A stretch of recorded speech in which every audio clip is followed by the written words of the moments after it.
huge plume of smoke. No one on the ground was hurt.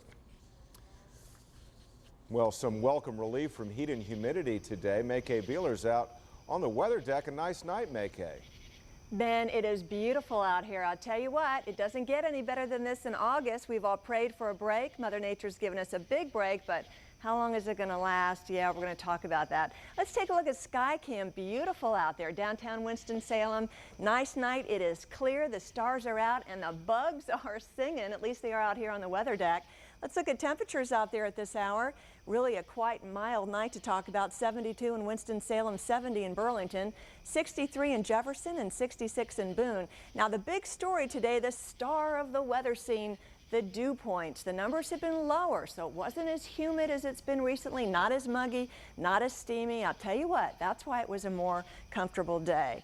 All right, as far as temperatures were concerned today, you know, it wasn't all that hot. 81 was our high. No rain at the airport. Let me say it again. No rain at the airport. Thank you, because we've got about 9 inches for the month, over 19 inches for the year. Absolutely ridiculous. The days are getting shorter as fall is approaching. Now, normally for this time of year, we should be at 85. No records set or broken for today. Well, I'll tell you, looking for the really hot temperatures, they're headed this way, folks. Today they were in the middle part of the country. They were in the triple digits and the 90s. Well, yeah, they're going to be headed toward our backyards in just a couple of days. As far as the radar is concerned, as you know, we were very quiet here today, looking at the big picture around the nation, all up and down the eastern seaboard, nice and quiet until you get down to South Carolina, where that frontal system that moved through our area last night and sparked all those nasty storms, well, it stalled down there, and we'll take a closer look at that in a minute. Let's first look at Super Doppler 12 live radar. Nothing going on at all. We're just going to look at it in awe and say thank you, because, yeah, that's a rare sight for this summer. As you know, it's been working overtime. All right, now let's take a look at the regional radar, and you can see this is where that frontal boundary stalled out down here in the frontal boundary graveyard, and that sparked some storms today, but otherwise nice and quiet. So speaking of quiet, let's take a look at your forecast for tonight in the mountains. Beautiful. Open the windows, 59 degrees. You might need to put on your winter jammies tonight to stay warm.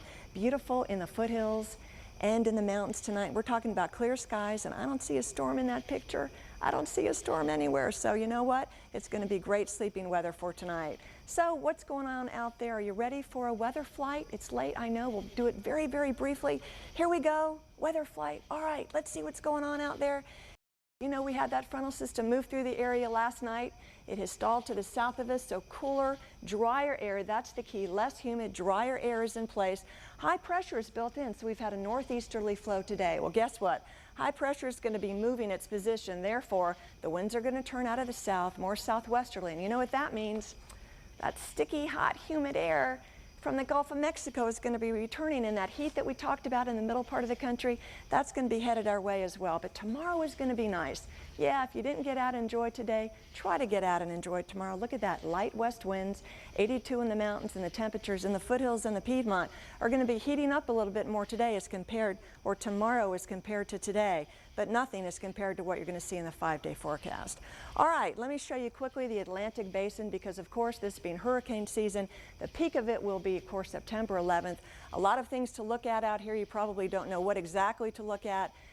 Nothing of incredible interest right now, so we'll just leave it at that. We do have a new hurricane in the Pacific. It's the first hurricane of the season in the eastern Pacific. You may not care about that, but some folks do, and that's it right down there, and it's a Category 2 hurricane moving 105 miles an hour. Actually, its winds are 105 miles an hour. It may be impacting the southwestern United States. All right, enough of that. You want to hear your 5-day forecast. You're ready to go to bed. You want to know what?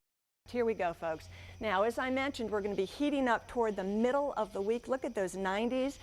The less humid conditions, well, that's going to be over probably within the next 24 hours. The humidity is coming back, the heat is on, and the chance for those storms come back later in the week. Wish I had better news, but I hope you enjoyed today. We'll enjoy tomorrow. And there you go, Ben. That's your weather story for tonight.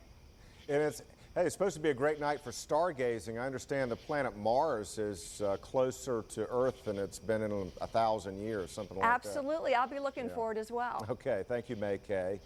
Now, Tolly Carr's got a preview of sports. Tolly? Well, you know the impact that Mars will have on sports when it gets close? None at all. But I'll tell you what is happening in sports. They used to boo the Intimidator. They still kind of boo Jeff Gordon, but now it's save your breath for Busch, the latest guy to draw the ire of NASCAR fans. And the Braves out west trying to wrap up business with Colorado. Are you sure about